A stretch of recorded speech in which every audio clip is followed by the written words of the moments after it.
After studying this module, you shall be able to know or understand about the mechanism of secretion of saliva, know the components of human saliva, learn about the various tests for its identification.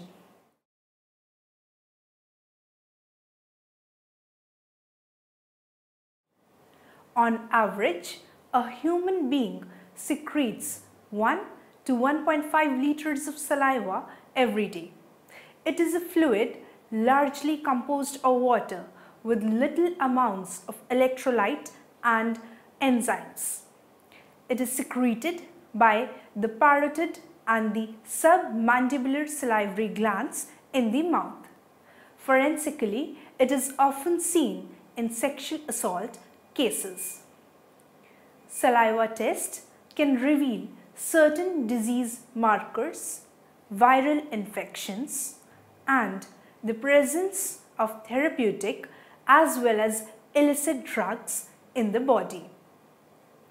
Saliva samples can be analyzed from various types of surfaces such as body parts, paper, envelope, cigarette butts, plastic and glass bottles, and metal cans, etc. Saliva is an important evidence which can provide useful information about the personal contact of victim and the perpetrator.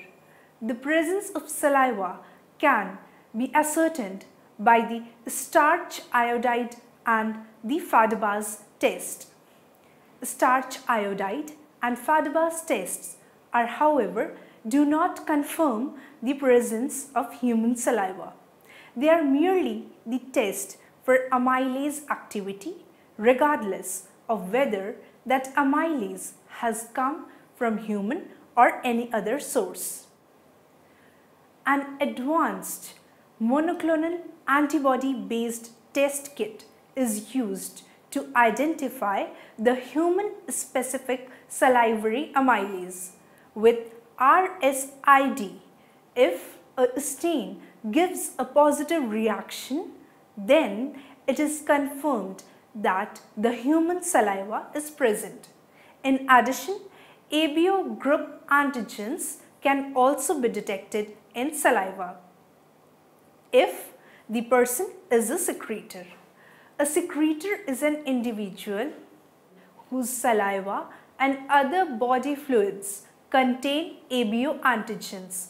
Approximately 80% individuals are known as secretors. Finally, since saliva may contain the buccal mucosa cells, it is possible to identify the DNA profile of the person in question using advanced DNA profiling techniques. Composition of saliva. It comprises the following components, that is water, electrolytes, sodium that is present in lesser amount than the blood plasma, potassium that is present in amount greater than plasma, calcium present in similar amount to that of plasma, magnesium chloride lesser than plasma, bicarbonate present in greater amount than plasma, and phosphate. Then iodine that is present in amount of millimoles per liter and that is commonly greater than plasma but reliant on variable according to the nutritive iodine consumption. Mucus in saliva chiefly contains of the mucopolysaccharides and the glycoproteins. The antibacterial combinations, that is thiocyanate, hydrogen peroxide and secretory immunoglobulin A. Then we have epidermal growth factor or the EGF, several enzymes. There are three main enzymes present in saliva, that is alpha amylase or ptyalin produced by the acinar cells of the parotid and the submandibular glands, which initiates the absorption of starch. It is an ideal pH of 7.4. Then comes the lingual lipase produced by the acinar cells of the sublingual gland, having a pH optimum of 4. So it is not triggered till arriving the acidic situation of the stomach. Kallikrein, an enzyme that proteolytically splits high molecular weight kininogen to form bradykinin, which is a vasodilator. It is released by the acinar cells of the 3 major salivary glands. Then next is the antimicrobial enzymes, lysoenzyme, salivary lactoperoxidase, lactoferrin, immunoglobulin A.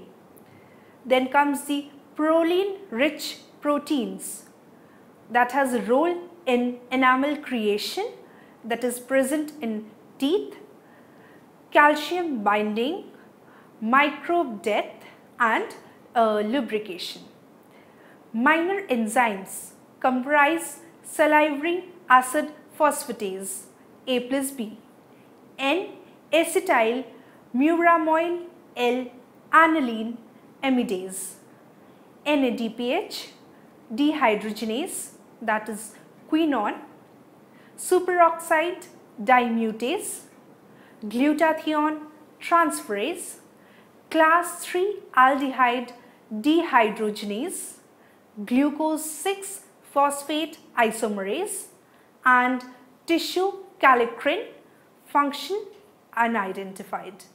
Then we have cells, perhaps as numerous as 8 million human and 500 million bacterial cells per milliliter is present. The existence of the bacterial products, that is small organic acids, amines and thiols, causes the saliva to occasionally display foul odor. Opiophrin, a recently investigated pain-killing element established in the human saliva. Haptocorin, a protein which fixes to vitamin B12 to safeguard it.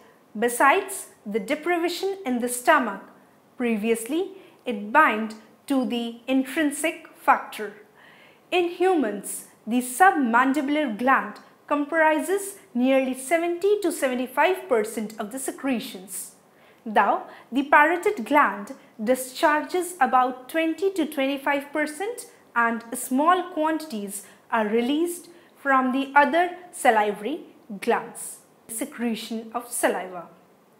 The formation of saliva is done both by the sympathetic nervous system and the parasympathetic nervous system. The saliva secreted by the sympathetic innervation is denser and saliva secreted by the parasympathetic nervous system is further watery. Sympathetic stimulation of the saliva is to assist respiration, but parasympathetically this stimulation is to assist the digestion. Parasympathetic stimulation pointers to acetylcholine or the ACH discharge onto the salivary acinar cells. ACH fixes to musacarinic receptors, precisely M3 receptors, and create an improved intracellular calcium ion concentration by the IP3 DAG second messenger system. Amplified calcium causes the vesicles inside the cells to fuse with the apical cell membrane prominent to secretions. ACH also makes the salivary gland to discharge kallikrein, an enzyme that transforms kininogen to lysyl bradykinin. Lysyl bradykinin turns upon the blood vessels and capillaries of the salivary glands to produce vasodilation and enlarged capillary permeability individually. The resultant amplified blood flow to the acini allows making of more saliva. Further constituent P, fixes to tachykinin NK1 receptors, forming to increased intracellular calcium concentrations and then the amplified saliva secretion. At the end, both parasympathetic and sympathetic nervous secretion can lead to myoepithelial contraction, which forms the expulsion of simulation from the secretory acinus into the ducts and eventually to the oral cavity. The sympathetic stimulation results in the release of norepinephrine. Norepinephrine binding to alpha adrenergic receptors will cause an upsurge in the intracellular calcium levels, leading to more fluid versus the protein secretion. In norepinephrine binds to beta-androgenic receptors, it would result in additional protein or enzyme simulation versus the fluid secretion.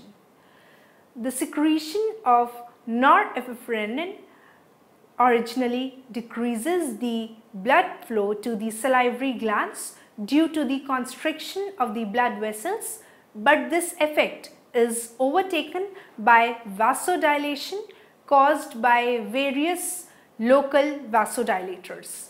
Starch iodide test. It is a fact that iodine reacts with the starch or the complex carbohydrate and develops a dark blue color.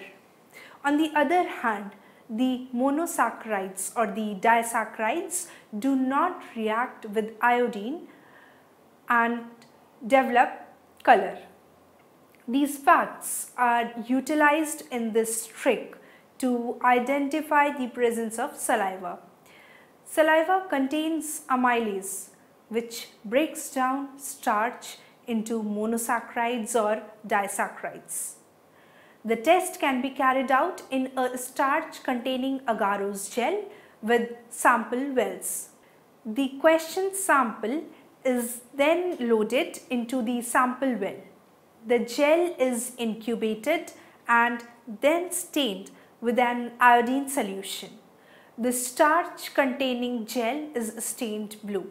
If amylase is present in the sample, that is due to saliva, it diffuses out of the sample well and cleaves the starch in the gel as it diffuses.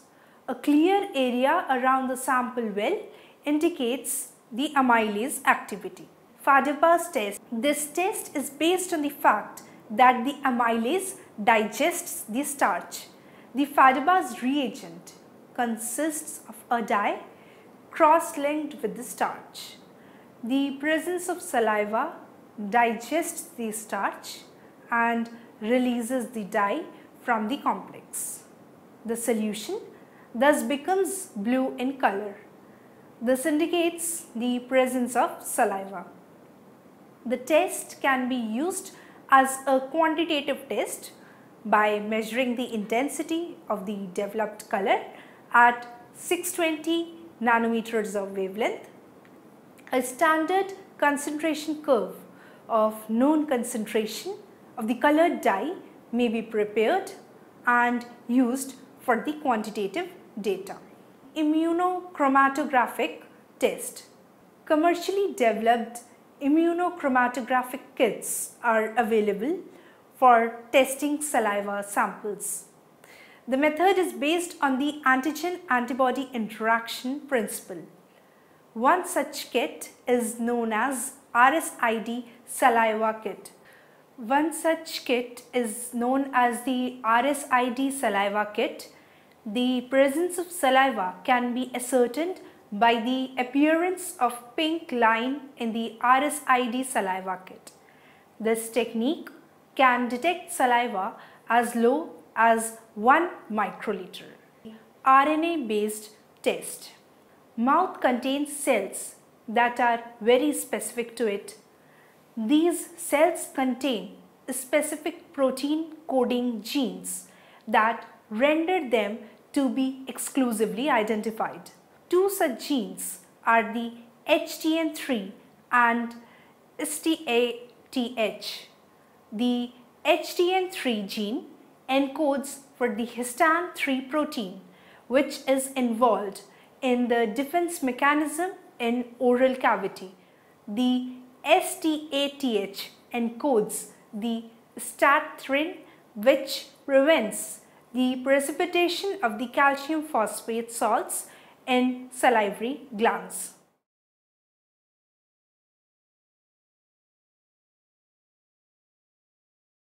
It is a fluid, that is saliva is a fluid which largely comprises of water with little amount of electrolyte and enzyme. Saliva is a fluid largely composed of water with little amount of electrolyte and enzymes. Saliva tests can reveal certain disease markers, viral infections, and the presence of therapeutic as well as illicit drugs in the body. Saliva may also contain the buccal mucosa cells. It is possible to identify the DNA profile of the person in question using the advanced DNA profiling techniques. Saliva contains amylase, which breaks down starch into monosaccharides or disaccharides. Alpha amylase or ptyalin produced by the acinar cells of the parotid and the submandibular glands initiates the absorption of starch. Kallikrein is an enzyme that prototypically splits the high molecular weight kininogen to release the bradykinin, which is a vasodilator. Haptocorin, a protein which fixes to vitamin B12 to safeguard it besides the degradation in the stomach, and earlier it fixes to the intrinsic factor. Both the parasympathetic and the sympathetic nervous stimulation can result in the myoepithelium contraction, which creates the exclusion of simulation from the secretory acinus into the ducts and eventually to the oral cavity. The fadibas reagent consists of a dye cross-linked with the starch. The presence of saliva can be ascertained by the appearance of pink line in the RSID saliva kit. The two such genes that are present are the HTN3 and the STATH. The HTN3 encodes the histone 3 protein, which is involved in the defense mechanism of the oral cavity.